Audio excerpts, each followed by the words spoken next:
Le ministère de la femme, deuxième partie. Merci d'accueillir encore chez vous François Mukuna Ministry. Et merci de vous savoir nombreux sur votre petit écran pour ce rendez-vous hebdomadaire.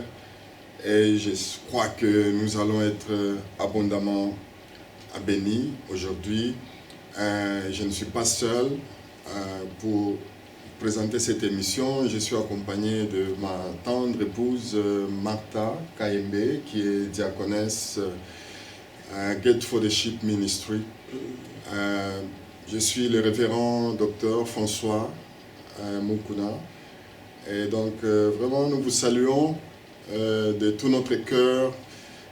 Merci, salutations spéciales à Vicky Kalama de Francfort, à cette femme de feu, à cette femme qui est toujours connectée au trône de Dieu et qui communique très bien avec Dieu et Dieu lui parle beaucoup. J'aime vraiment à ce moment.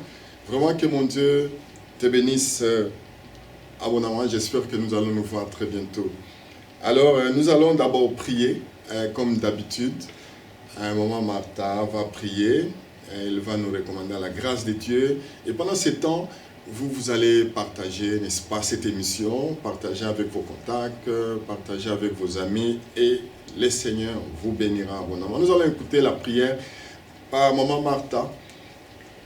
Sois béni, éternel Dieu des armées. Nous élevons le trône de ta grâce, car la Bible dit sortir le matin, revenir le soir, c'est l'œuvre de l'éternel. Je bénirai l'Éternel en tout le temps, tant que je vivrai. Je salue ta présence en ces lieux, papa, parce que sans ta présence, nous ne pouvons rien.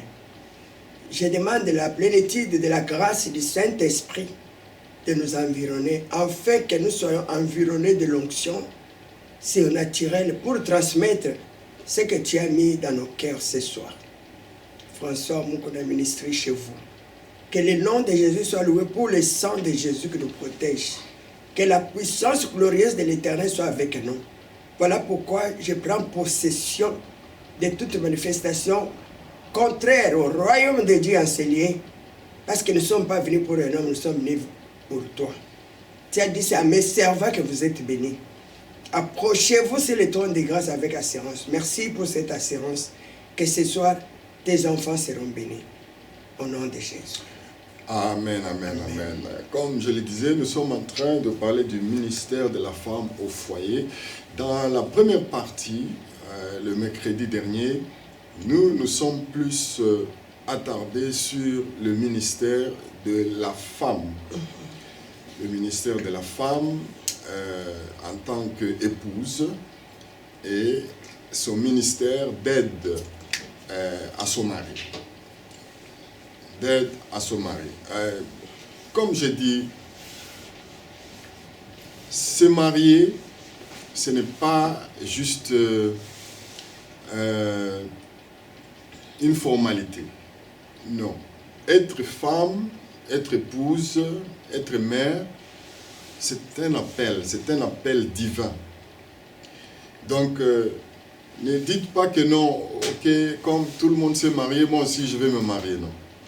Il faut bien comprendre que lorsque vous devenez épouse, et plus tard vous devenez mère, c'est un appel. Amen. C'est un appel divin. C'est Dieu qui vous appelle. Amen. Et comme c'est Dieu qui vous appelle, vous avez un ministère à remplir. Et ça, c'est quelque chose de très important sur laquelle nous avons essayé de nous attarder, n'est-ce pas, le mercredi dernier.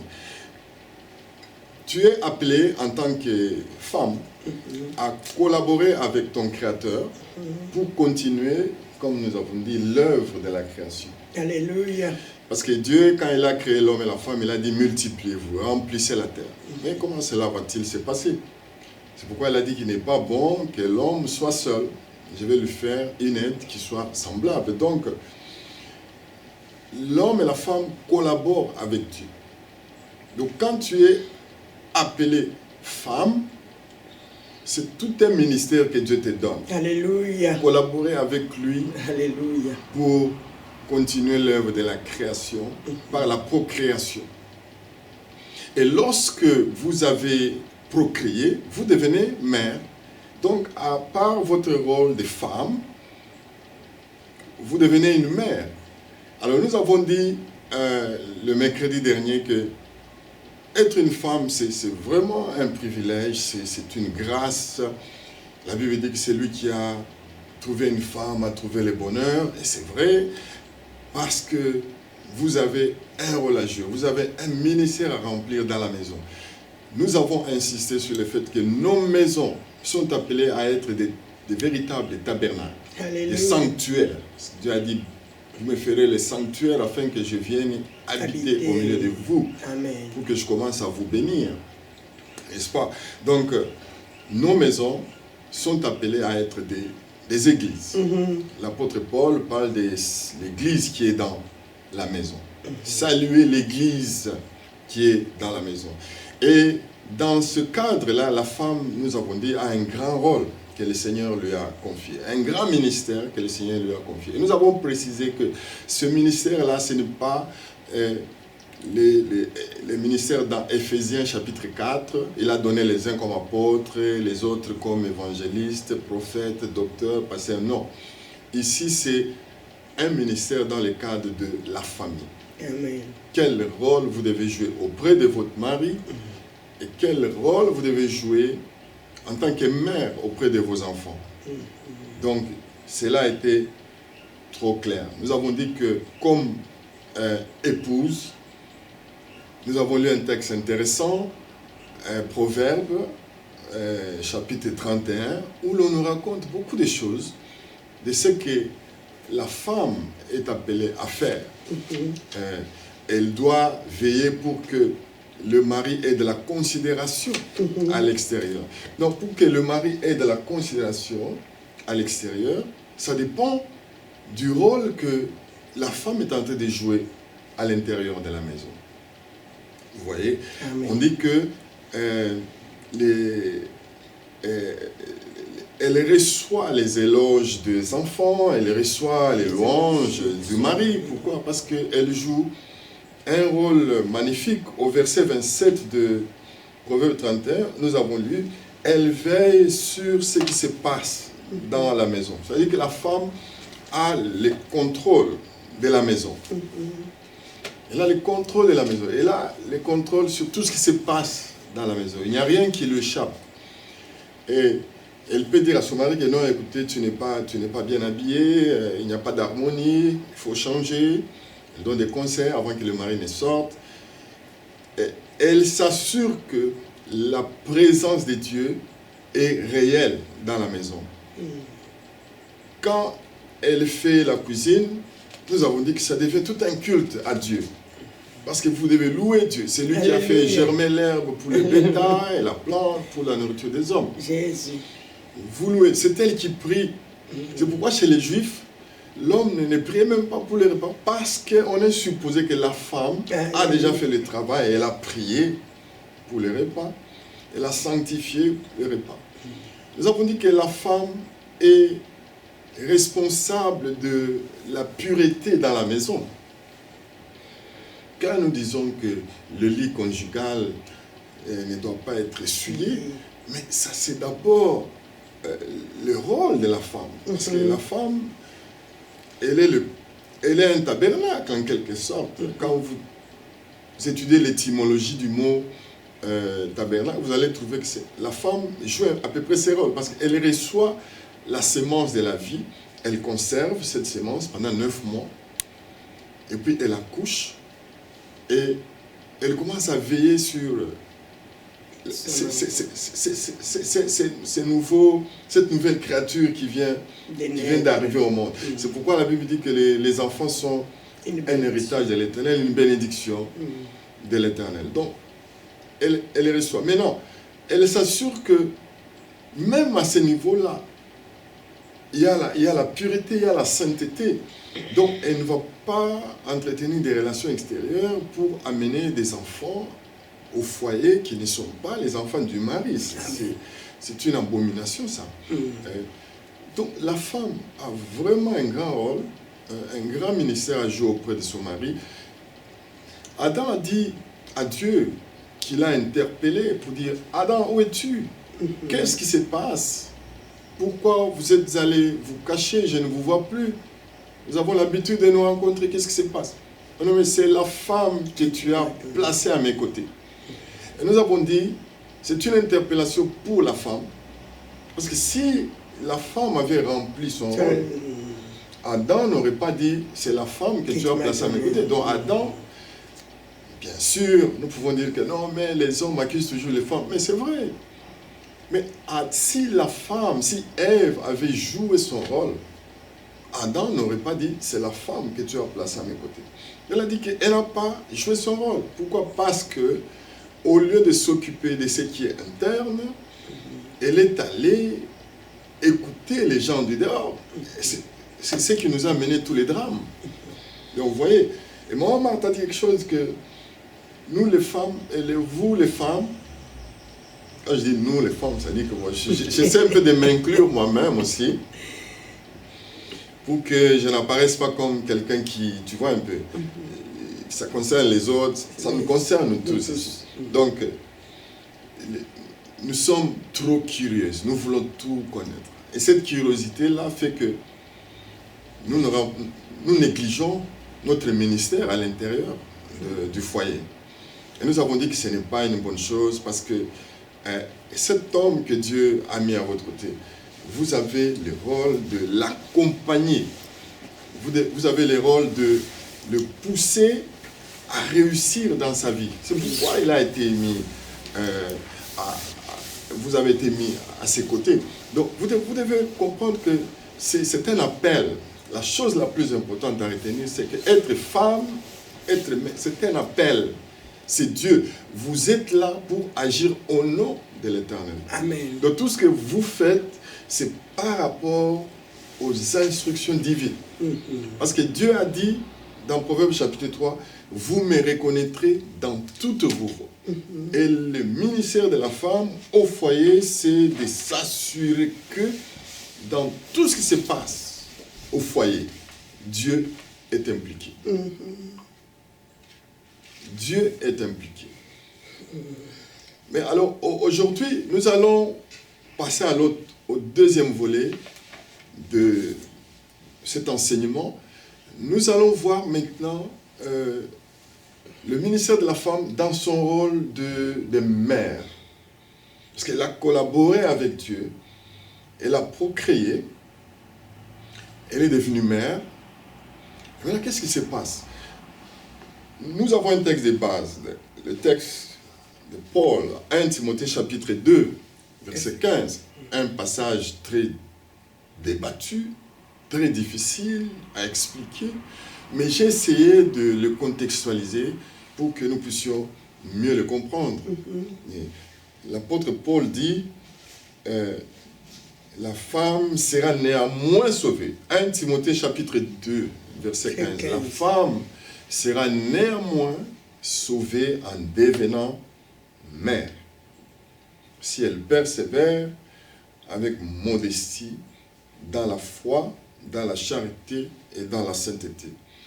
C'est un verset très compliqué. Pourquoi? Parce que la première partie, on vous dit, elle sera néanmoins sauvée en devenant mère.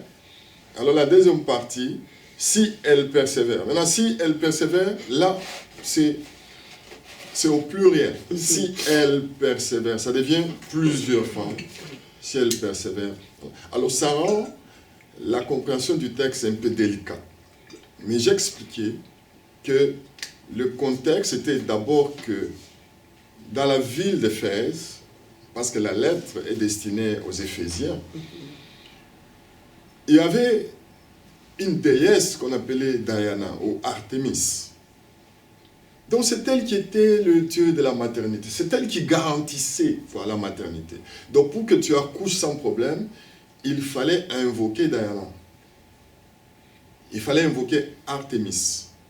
Maintenant, les gens se sont convertis à la foi. Et ils ont commencé à se poser des questions.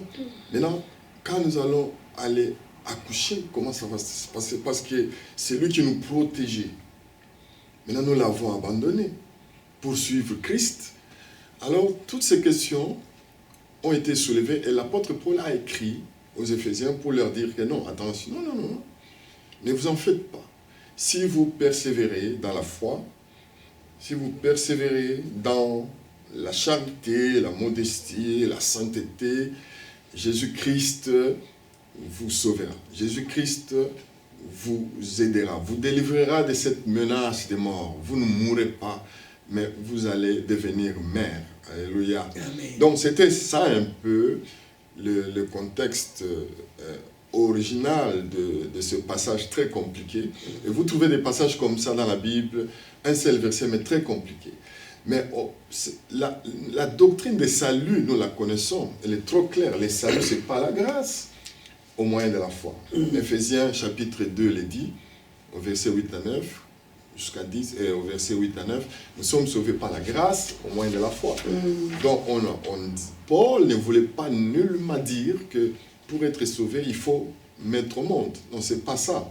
Ce n'est pas ça le contexte. Parce que quand vous commencez dès le début, l'apôtre Paul vous dit, voilà, il n'est pas permis à la femme d'enseigner, parce que c'est Adam qui a été, ou d'avoir de l'autorité sur l'homme, c'est Adam qui a été créé le premier, et Ève après, mais c'est Ève qui a péché la première, etc., etc. Et maintenant, il dit, elle sera néanmoins sauvée en devenant mère, si elle persévère, je sais pas, dans la foi, dans la charité, dans la sainteté. Et nous avons dit que le ministère de la femme, c'est aussi s'assurer que la foi reste vivante dans la maison.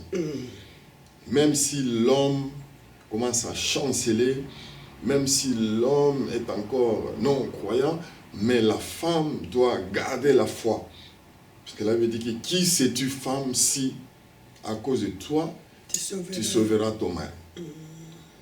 Donc, à cause de toi, le mari va te sauver. À cause de ton comportement dans la maison. Un comportement exemplaire. Teinté d'humilité, de modestie, d'obéissance. Ce comportement-là fera que même le mari qui n'est pas converti va finalement dire que non. Je crois que le Dieu de ma femme-là, il est le vrai Dieu. Il faut que je le suive. Nous connaissons un monsieur là au Congo. Il était policier, mais il était très violent envers sa femme. Vous en savez quelque chose, non? Oui. Elle venait, le monsieur là, il venait embarrasser sa femme au culte, s'il vous plaît. Donc il vient au culte pour dire que vous, comme vous ne voulez pas me comprendre, vous ne voulez pas me... Vous allez voir, il tabasse la femme à la sortie du culte, vous vous imaginez un peu. Mais la femme a gardé la modestie, elle a gardé la foi, elle a continué à prier. Et aujourd'hui, ce monsieur-là est devenu un grand serviteur de Dieu. Donc si la femme s'était découragée, si la femme avait dit que, oh non, mais écoutez, c'était fini, ces messieurs-là n'allaient pas être sauvés. Vous avez un ministère dans votre foyer, peut-être que vous avez un mari qui n'est pas converti, qui n'est pas... Mais à cause de votre persévérance dans la foi, dans la sainteté, cet homme-là, un jour, va être sauvé. Alors aujourd'hui, nous voulons passer plus au ministère de la mère dans le... Je crois que maman aura beaucoup de choses à nous dire. Nous allons lire Proverbe chapitre 1, verset 8, là où on nous dit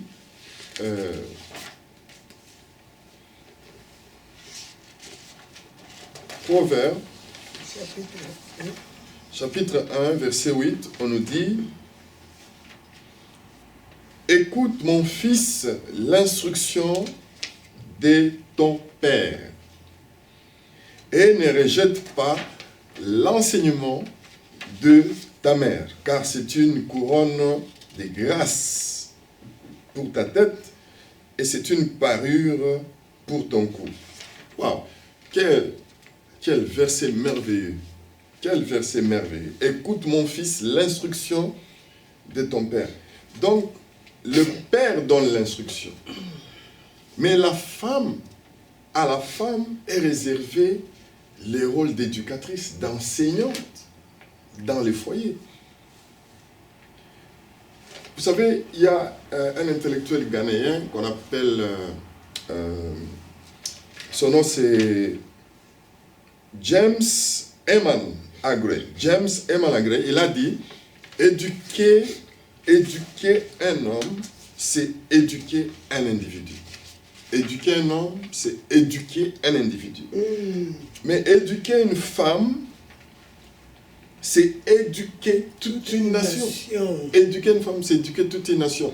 Maintenant, par rapport à ce proverbe 1, verset 8, Fils, écoute l'instruction de ton père et ne rejette pas l'enseignement de ta mère. Comment ce dicton, cette déclaration de M. Jacques est vrai par rapport aux Saintes Écritures. Éduquer une mère, c'est éduquer toute une nation. Par rapport à ces versets, on nous dit, ne rejette pas l'enseignement de ta mère. Reçois l'instruction de ton père, mais ne rejette pas l'enseignement de ta mère. Est-ce que vous avez un commentaire à faire là-dessus? Alléluia. Merci beaucoup, pasteur. Moi aussi, je vais saluer toute ma famille au Congo, à Lubumbashi, tout ce que nous suivons. Je salue Vicky Kalama. Je salue tous mes amis de Kinshasa qu'on a combattu avec eux. Que le Seigneur vous bénisse. Je ne manquerai jamais de dire merci à ma mère Tabita Moulamba. Celle qui a fait de moi aujourd'hui une mère, une servante. Je ne cesserai jamais de dire merci. Mais maintenant, je reviens à notre sujet. La Bible dit, éduquer une femme, c'est éduquer toute une nation. Et on dit l'enfant écoute l'instruction de ton père et ne le rejette pas l'enseignement. Pourquoi on dit que l'enfant écoute l'enseignement de sa mère? Parce que dans la culture juive, les femmes, ils avaient comme rôle d'enseigner leurs enfants, de parler à leurs enfants, de leur montrer ce qui est bien et ce qui est mal. Tandis que quand les papas ne sont pas à la maison, parce que papa doit sortir pour revenir apporter à la maison. Mais la femme juive, son rôle c'était d'enseigner, d'inculquer à ses enfants ce qui est la parole, le Torah, pour que quand il va grandir, qu'il s'en détourne pas. Parce que, vous voyez, une femme a un grand rôle à jouer. Parce que quand je vois les femmes qui veulent toujours s'expliquer tout ça, non. Quelles que soient les montagnes, quels que soient les obstacles, quelles que soient les difficultés, une femme doit rester toujours une mère, une femme au foyer. Parce qu'il ne faut pas oublier qu'une femme, Dieu t'a donné, c'est la maternité. C'est une bénédiction de l'Éternel. Tu ne peux pas oublier de cette maternité-là pour que toi tu puisses éduquer tes enfants, fait quand ils grandiront, qu'ils ne s'éloignent pas des instructions.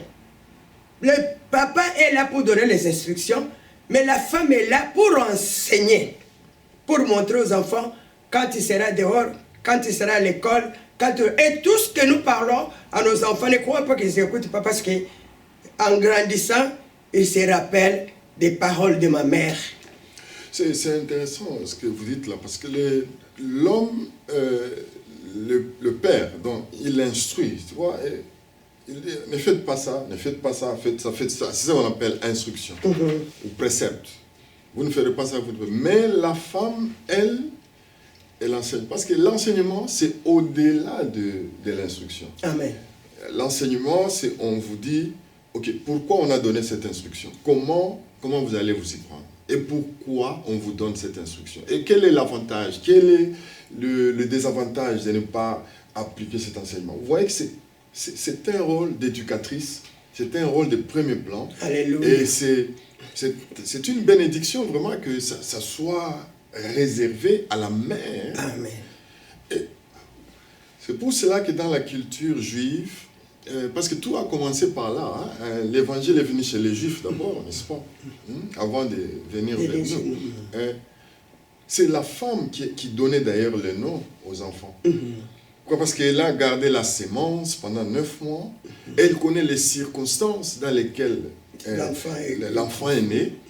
Et elle pouvait donner les noms. Donc souvent, quand on donnait les noms, c'était par rapport aux circonstances qui avaient entouré, n'est-ce pas, la naissance de cet enfant. Donc, elle savait de quoi elle parlait. Elle savait pourquoi elle avait donné ce nom. Donc, c'est vraiment un rôle très capital d'être la première éducatrice dans la maison. Donc, si vous êtes mère, vous qui nous suivez, si vous êtes mère, comprenez que vous avez un rôle capital à jouer. Ce n'est pas seulement à préparer à manger pour les enfants, mais c'est un rôle qui accompagne l'enfant jusque dans sa destinée. Alléluia. Alléluia. Afin que quand il va grandir, qu'il ne puisse pas s'en détourner. Donc, vous devez être sûr que vous s'aimez vraiment. Vous s'aimez la sémence de la parole de Dieu dans votre enfant. C'est là un capital. Ça signifie que vous devez vous-même connaître cette parole, n'est-ce pas? Mais oui, parce que la Bible dit que cette parole soit inscrite dans vos cœurs. Qu'elle ne s'éloigne pas de ta bouche. Médite-la jour et nuit.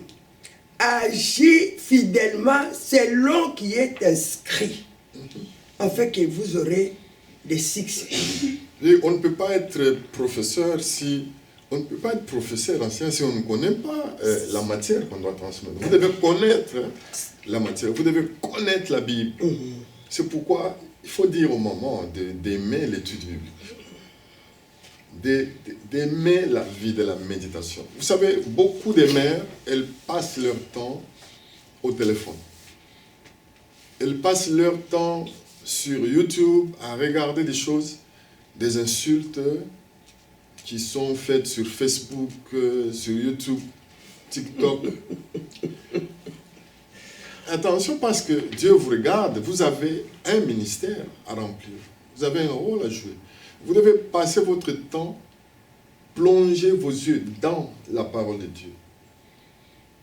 Connaître Dieu, connaître sa pensée, connaître la pensée de Dieu pour les enfants, connaître la pensée de Dieu pour les filles. Vous devez vous imprégner de cette parole, vous devez respirer cette parole. Amen. De sorte que quand vous êtes avec votre enfant, c'est chaque seconde, vous le bombardez des Saintes Écritures. Amen. Vous devez vous-même connaître les Saintes Écritures. Cela est extrêmement important si vous voulez que demain, vos enfants soient des grandes personnalités, soient des hommes respectés, respectables. Vous devez s'aimer dès le départ. C'est ça votre rôle de mère. C'est un rôle capital. Et vous allez voir que les mères, vous êtes mieux placés pour le dire, vous allez voir que les mères, même quand l'enfant se marie, mais la mère continue toujours son rôle auprès de cet enfant, n'est-ce pas? Amen. La mère, nous avons un grand rôle à jouer pour nos enfants, les garçons comme les filles. Parce que quand même ton fils se marie, ce n'est pas le papa qui transmet à son fils ce qu'il va faire, c'est la maman. Parce qu'elle a été épouse de ton père, il sait ce qui se passe dans les foyers. Vous avez suivi ça, vous avez suivi ce qu'on vient de dire. Elle a été l'épouse de ton père, donc elle connaît comment les choses se passent dans les foyers, et c'est pourquoi elle te donne cet enseignement-là. Vous dites, voici, si vous voulez réussir dans le mariage, voilà ce que vous devez faire.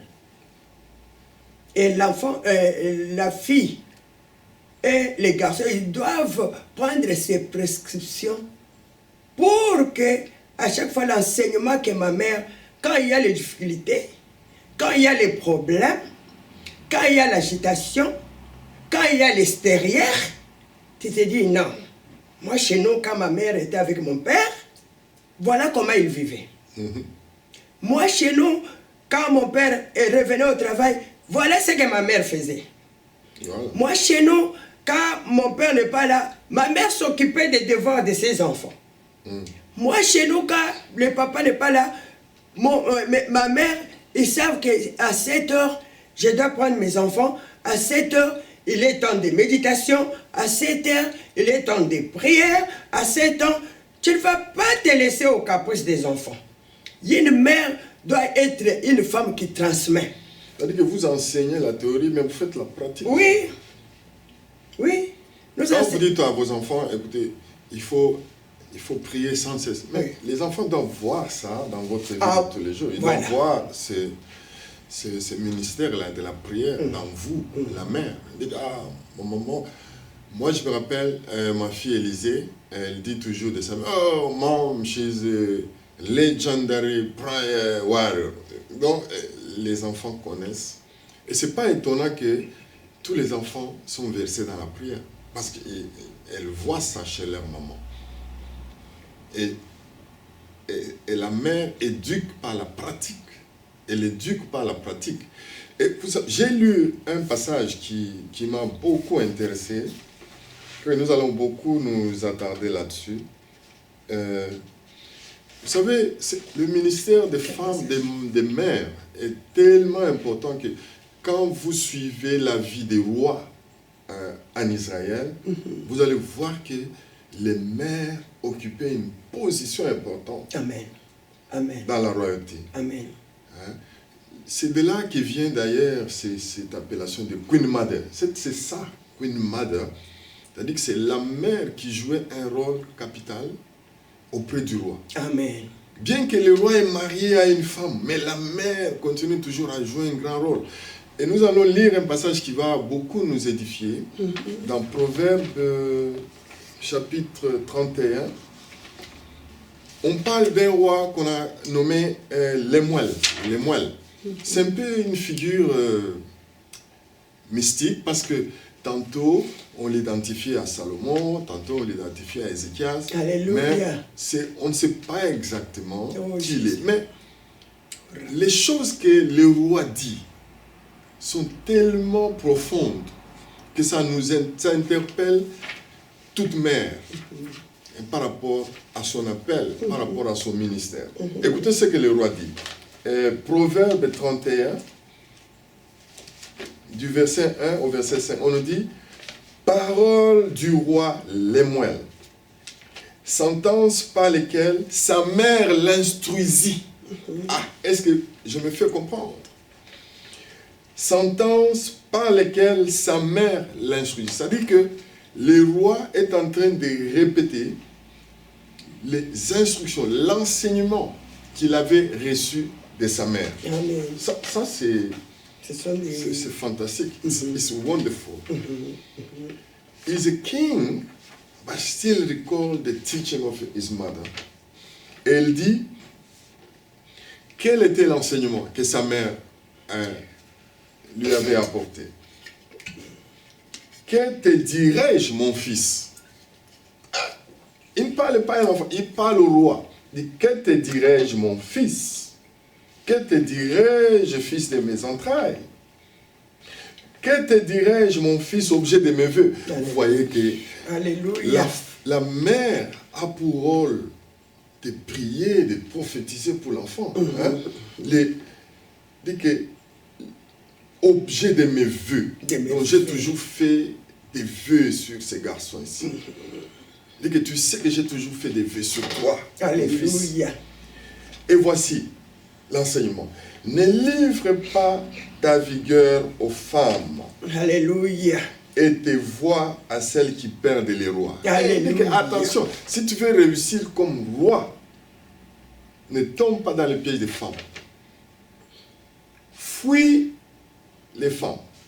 Si tu veux vraiment réussir comme roi, fuis. Éloigne-toi de toutes les voies de celles qui perdent les rois. Alléluia. La maman sait que si je ne dis pas ça à mon fils, dans sa position de roi, il y a toutes ces femmes qui ont des yeux venimeux. Ils vont venir le mordre et ils vont faire qu'il va perdre sa royauté.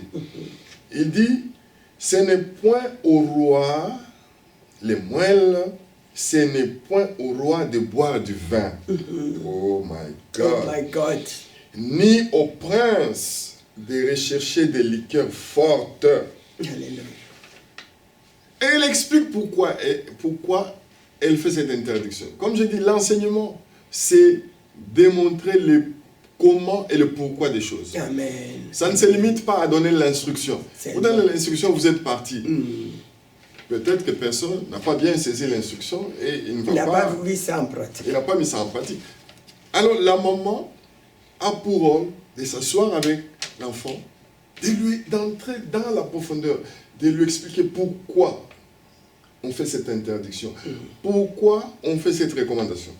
Il dit, ce n'est point au roi les moelles, mon fils, ce n'est point au roi de boire du vin, ni au prince de rechercher des liqueurs fortes, de peur qu'en buvant, ils n'oublient la loi et ne méconnaissent les droits de tous les malheureux. Est-ce que vous avez compris? Il dit, mais encore répéter. Si il dit que ce n'est point au roi, mon fils Lemuel, ce n'est point au roi de boire du vin, ni au prince de rechercher des liqueurs fortes. De peur qu'en buvant, ils n'oublient la loi et ne méconnaissent les droits de tous les malheureux. Parce que quand un roi en Israël, c'était lui qui était le garant de la nation, le garant de la justice. Donc c'est lui qui devait s'assurer que la justice est distribuée correctement. Maintenant, la mère dit à son fils, qui est roi, elle lui dit, attention, tu es monté sur le trône, fais attention, parce que si tu commences à aimer les liqueurs fortes, si tu deviens accoutumé trop au vin, il y a vin, tu risques d'oublier la loi. Tu risques d'oublier la constitution, tu risques de méconnaître les droits des malheureux, tu risques de ne plus faire attention aux malheureux et tu vas être en conflit direct avec ton Dieu qui t'a élevé. Parce que l'élévation ne vient ni de l'Orient ni de l'Occident, mais ça vient de Dieu. Alors comme Dieu t'a élevé, vient de t'élever, en tout cas, évite toutes ces choses-là. Mais ça, c'est un enseignement qui a été donné à son fils, qui est maintenant roi. Et le fils s'en souvient. Il dit, écoutez comment ma mère m'avait instruit. Amen. Mais ça, c'est merveilleux. C'est vraiment merveilleux. Quand la mère instruit, même si les enfants font semblant comme s'ils n'ont pas écouté, mais quand ils sont seuls, ils se souviennent. Parce qu'il y a des fois où, dans ma maison, Élisa avec Job, si Job veut faire quelque chose, il dit, Job, you know mom, c'est-à-dire, il rappelle à Job les instructions et les enseignements, je les ai toujours donnés. Parce que, regarde un peu cette femme. Il est en train d'éduquer son fils qui est roi. Il n'a pas regardé que parce qu'il est déjà roi, parce que les enseignements d'une mère vont demeurer toujours de l'éternité. Parce que c'est ça le rôle que Dieu t'a donné. C'est ça le rôle que Dieu a placé en toi comme une femme. Mais voilà la maman qui a son fils, ne te livre pas aux liqueurs forts. Ne te livre pas aux femmes. Parce que quand tu te livres aux femmes, les femmes viennent pour suyer l'onction. Les femmes viennent pour récupérer ce qui est en toi. Parce que les femmes voient ce qui est derrière l'homme. Mais cette femme, elle a enseigné son fils qui était roi et le fils a été obéissant. Mais quand toi tu es une mère, tu ne trouves pas le temps d'enseignement, tu ne trouves pas le temps de prière, tu ne trouves pas le temps de recommander tout ce que vous faites dans la maison parce que nous avons un Dieu auditeur silencieux dans notre maison. Il est présent à tout ce que nous faisons. Et tu te livres à la Ligue 1, oh, parce que son père, parce que quand j'entends les femmes dire, oh, son père, depuis qu'il est sorti, mais lui, il est père. La Bible dit, lui, il est le chef de la femme.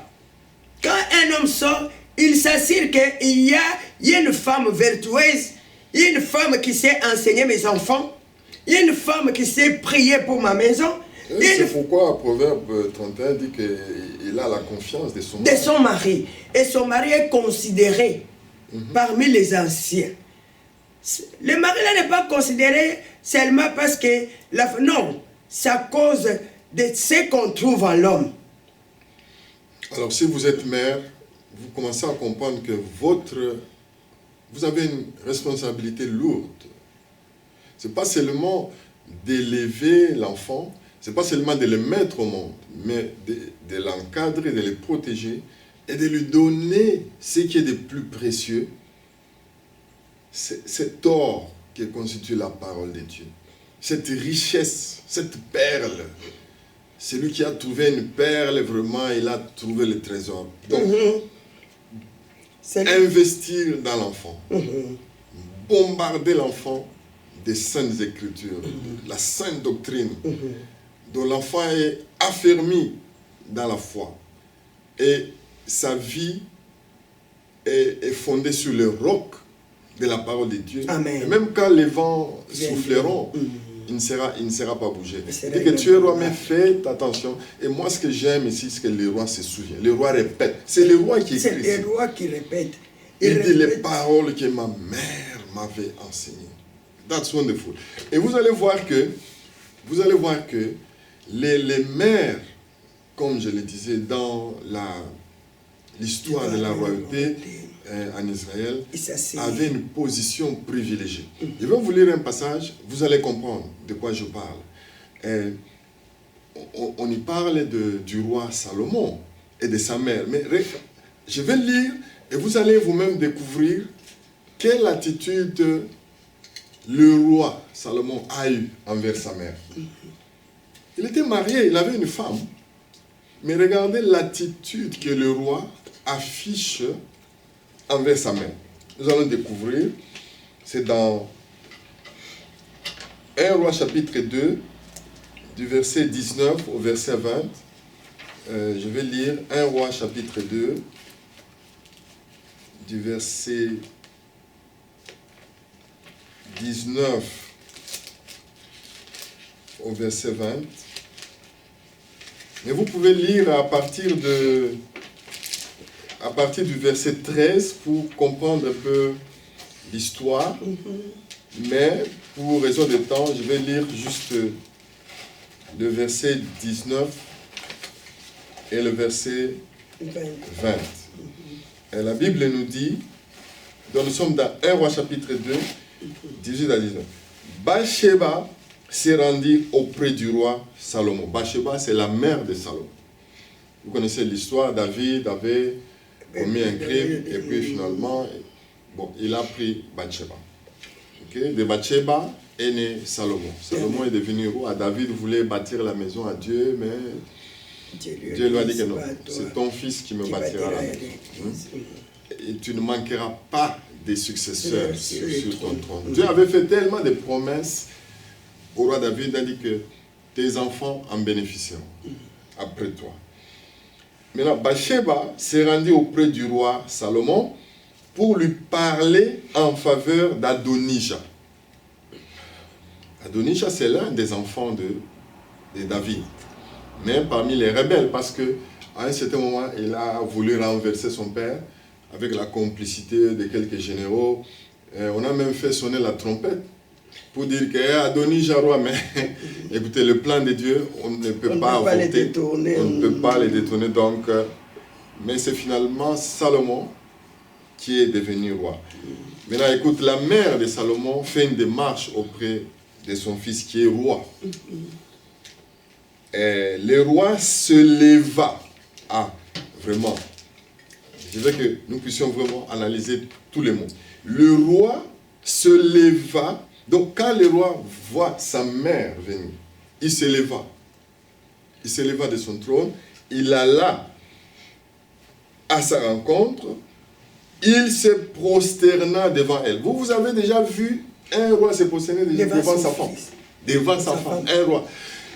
Esther était reine, mais pour apparaître seulement dans la présence du roi, il a fallu combien de jeûnes, des jours de jeûne et prière. Elle vient comme ça, tout en blottant. Mais ici, et quand le roi la voit, il dit, mais c'est quoi? Quel est le problème? Mais ici, on voit que le roi va à la rencontre de sa mère et se prosterne. Et puis, il s'assoit sur son trône. Maintenant, on plaça un siège. On plaça un siège pour la mère du roi. Et elle s'assit à sa droite. Hey my God. Alléluia. Donc, on place un siège sur le trône, à la droite du roi, pour la mère du roi. C'est pour vous dire l'importance des mères dans la vie des rois de Juda. Les mères avaient un rôle capital. Donc quand une mère joue pleinement son rôle, vous allez voir que même dans la biographie de ces rois-là, la mère était aussi là. Comme c'est le cas ici. On voit l'enfant vraiment s'élever comme ça, aller se prosterner. Un roi.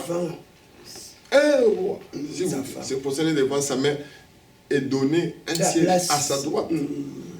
Attention. Une fois, j'ai vu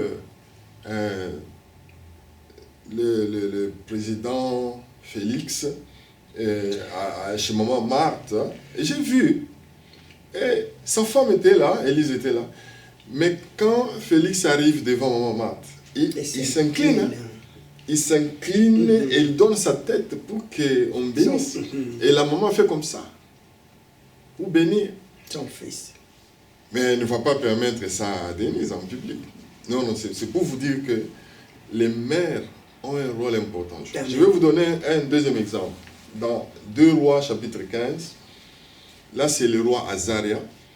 Et vous voyez, la mère d'Azaria est citée dans cette biographie. Pourquoi?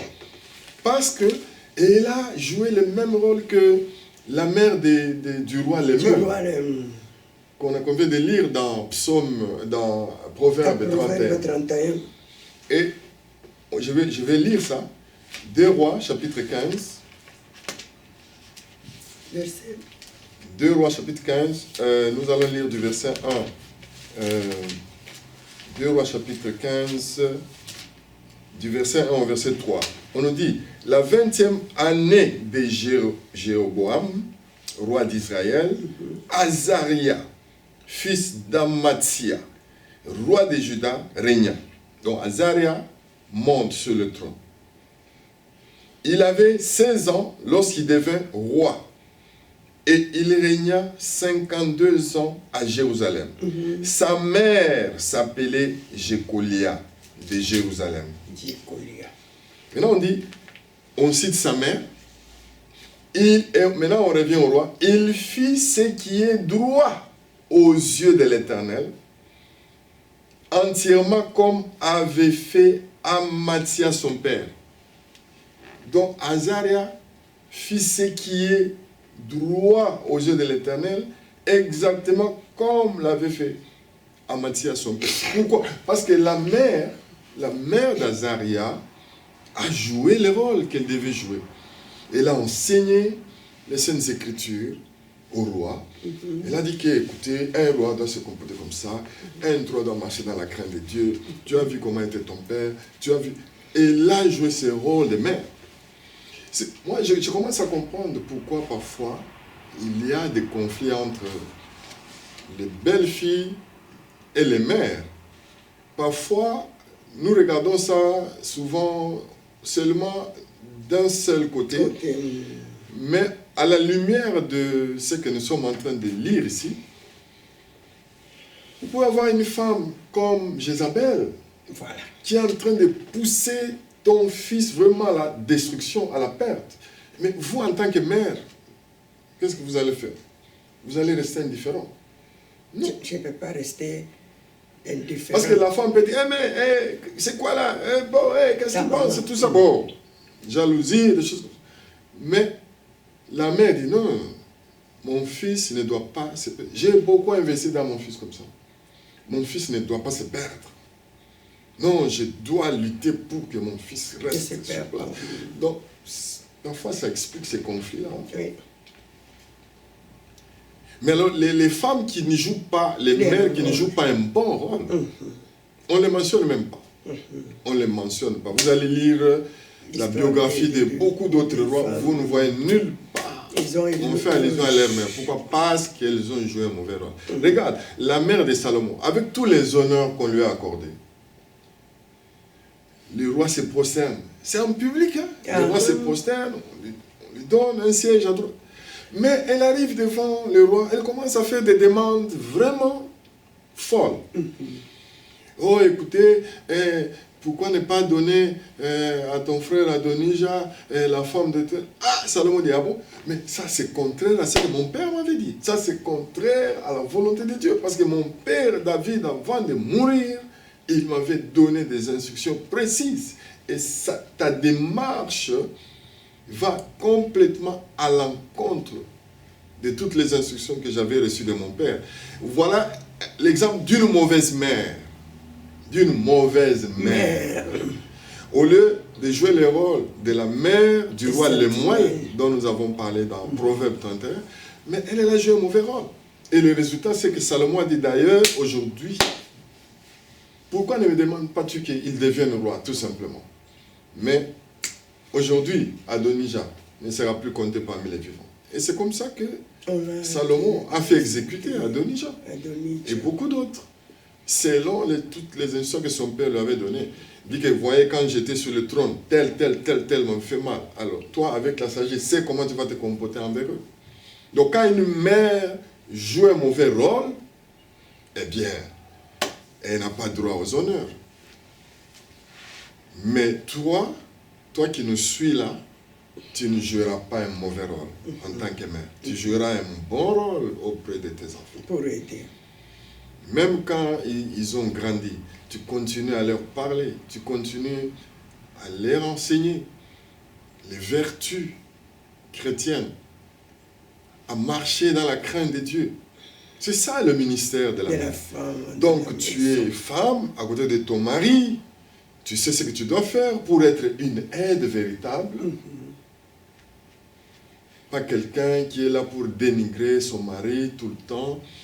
Donc, surtout quand la femme travaille et gagne plus que l'homme, oh my God, ça devient un problème. Quand c'est la femme qui paie les billes, ça devient un problème. Oh, ça devient un problème. Lui, c'est quoi? Qu'est-ce qu'il pense? Tout ça, non, c'est pas comme ça. Tu es aide. Dieu t'a placé à côté de cet homme parce qu'il y avait un besoin. Et Dieu a vu que c'est toi qui pouvais combler ses besoins. Oui. C'est pourquoi il t'a placé. J'ai dit que être mère ou femme est un appel divin. Amen, amen, amen. Vous pouvez oublier de tout ce qu'on a dit, mais retenez que être femme ou mère, c'est un appel divin. C'est une vocation. Et comme c'est une vocation, il y a un ministère qui accompagne cet appel. Et vous devez remplir ce ministère-là correctement, selon la volonté de Dieu, selon les Saintes Écritures, selon le plan de Dieu pour le mariage. Je ne sais pas si vous avez un commentaire de la fin, parce que je crois que nous sommes arrivés pratiquement à la fin de cette émission. Nous avons épuisé donc ces sujets sur le ministère de la femme au foyer par rapport à sa vocation de femme et de mère. Quitte à vous, comment vous allez répondre à cet enseignement. Dieu a parlé à travers nous, mais comment vous allez répondre? Comment vous allez faire des ajustements? Quel conseil vous pouvez donner? Je vais donner le conseil à une femme, à une mère, par rapport à tout à une femme, à une mère, à une épouse. Elle doit d'abord s'asseoir, se poser des questions. Quel est mon rôle à côté de mon mari? Quel est mon rôle à côté de mes enfants? Parce que c'est pourquoi la Bible dit, c'est lui qui trouve une femme, trouve le bonheur. Le bonheur, là, on ne le trouve pas seulement parce que tu sais bien parler, tu vas au travail, tu amènes l'argent, tu n'as pas le temps de se réveiller le matin, prendre soin de ta maison. Mais tu es toujours dans... allô. C'est bien. Mais est-ce que allô, c'est pour partager la parole ou c'est pour détruire ton mari, tes enfants? Parce qu'il y a des gens qui parlent de leurs enfants aux autres. C'est comme si cet enfant-là, ce n'était pas le fruit de ses entrailles.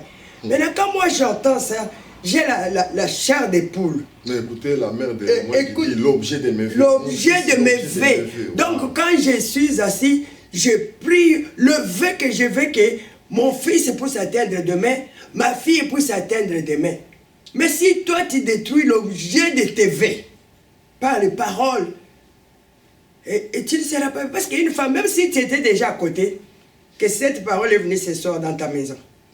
Cette parole est venue aujourd'hui, Seigneur, dans votre salon, dans votre chambre. Là, vous vous trouvez. Fais l'examen de conscience. Dis-toi, est-ce que je suis une mère qui peut être considérée que mon fils, même quand il sera roi, qu'il mette une chaise devant moi pour m'honorer parce qu'il a eu l'enseignement de sa mère depuis la jeunesse. Wow. C'est pourquoi on dit, quand tu grandiras, ne s'en détourne pas parce que c'est une semence. Mes enfants, là, c'est une semence pour Jésus. Même quand ils étaient dans les ventres maternels, j'ai passé tous les jours de ma vie dans la prière. Et j'ai transmis ce que je voulais que mes enfants soient demain. Seigneur, cette grossesse, ce n'est pas quelque chose que l'ennemi peut arriver parce que je sais que dans cette grossesse, dans cette maternité, il y a une vie. Bénis mon fils, bénis ma fille, bénis qu'il sera. Ce sont des prophéties que tu prophétises quand tu es une mère dans la maison. Et ces prophéties-là vont s'accomplir parce que c'est toi qui as les droits de cette maternité. Très important, vous prophétisez sur l'avenir de votre enfant. Le matin, avant que l'enfant reviens ici, mets la main, prie. Voilà. Parce que comme ici en Europe, dans les écoles, tout ça, il y a beaucoup de choses. Mais si toi tu es du CCMA, on l'a ici Nike, on l'a ici c'est quoi là? L'enfant ne sort pas avec la bénédiction de toi, maman, qu'on a dit enseigne. Qu'est-ce que tu fais? Les Nike, les sacs, les nini, c'est rien. Mais sème la bonne semence, afin que quand ton fils ou ta fille va grandir, qu'il ne s'en détourne pas, qu'il donne gloire. Il dit, aujourd'hui, si je suis ce que je suis, c'est à cause de ma mère. Et c'est la fierté des maris. Voilà. Seigneur, nous te rendons grâce pour l'inspiration que tu nous as donnée. Seigneur, pour toute personne qui a écouté cette parole, nous prions que tu travailles dans leur cœur, que tu mettes encore la conviction, que tu visites cette femme, que tu visites cette mère, là où, Seigneur, elle s'était égarée, que cette parole les ramène sur le bon chemin, qu'elles reconnaissent, qu'elles comprennent qu'elles sont dans le foyer parce que toi, tu les as appelées. Non pas parce que tout le monde se marie, moi aussi je dois me marier. Non, mais c'est parce que Dieu m'appelle. Oh Seigneur, tu as appelé Marie et tu lui as confié la mission de porter le Messie. Tu as aussi appelé ma soeur qui me suit maintenant à être une femme vertueuse, à être une femme sage qui bâtit sa maison, une femme vertueuse qui donne la considération à son mari au dehors. Père, je prie pour que l'onction de la restauration des familles puisse se déverser maintenant sur tous ceux qui sont en train de nous suivre maintenant. L'onction de restauration des couples, que les couples travaillent dans l'harmonie, que la femme soit focalisée sur sa mission interne au lieu de prêter les oreilles à l'extérieur.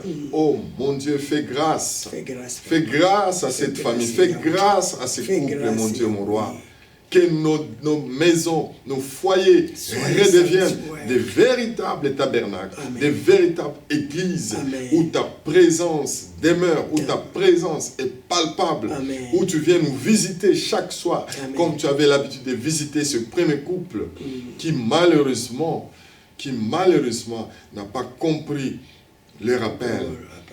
Mais Jésus-Christ est venu pour nous racheter, pour nous ramener encore dans la pensée première, dans le plan original que Dieu avait pour nous. Amen. Que mon Dieu vous bénisse. Qu'il vous bénisse, qu'il vous bénisse. Que mon Dieu vous comble de toutes sortes de grâces. Nous nous retrouvons mercredi prochain à la même heure. Aimez Foura TV, aimez François Mukuna Ministry chez vous. Passez une bonne fin de journée. Et merci particulièrement à ma coach Espérance Tabita, pasteur Espérance Tabita à Lubumbashi. C'est ma belle-sœur, mais elle est ma coach. Elle me coach. C'est une enseignante de la parole de Dieu. Amen. Chaque fois on partage les Saintes Écritures, elle est pleine de révélations. Amen. Que mon Dieu vraiment te bénisse et qu'il bénisse ton ministère. Nous t'aimons. Nous nous retrouvons le mercredi prochain. Bye bye. Maman Nadine Kalenda. Bye. Pasteur Noé. À bientôt. Ma patience béni. Bye bye. Le Seigneur vous bénisse.